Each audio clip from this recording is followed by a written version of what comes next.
السلام عليكم ورحمة الله وبركاته. مقعيق وحال جمال حسن عثمان وحانا هاي ويلكا لو دورتي سيري كانسل كا مينيابوليس وورد 6 waxaan marka hore jeclahay ummadda word 6 degan oo dhan inaa u mahad celiyo ummadda af Soomaaliga ama farmada ku hadasha inaa u mahad celiyo aan dhaho dadaalkan aan soo marnay dadaal easy ma ahayn ama dadaal fudud ma ahayn dad badan ayaa ka soo shaqeeyay xaafaddu way hadashay waxayna ku hadashay inay doortaan qof u istaaga xaafadda oo dadaal u mara anigeena ay doorteen marka waxa ugu mahad celinayaa qof walba oo codeeyay iyo kii ugu codeeyayba inaa aad ugu mahadnaqo waxaan kaloo jeclahay inaan u celiyo dadkii ila shaqeeyay volunteerkii dadkii soo baxay magaalada u soo baxay oo codkaas nasiiyay aad baa ugu mahad celinayaa marka walaalayaal saa u ogtihiin anigu ma guuleysan idinka guuleystay magaaladan dhibaato badan baa ka jirta carruurteeni meeshii bay ku la'aanaysaa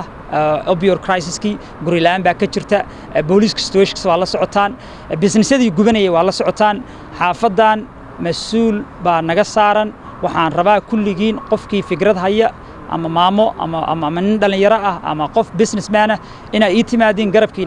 garabkayga ay istaagtiin oo xaafadana wax u qabanno waxaan jeclahay oo kaleeto especially wiilashii ila tartamay iyo gabdhihii ila tartamay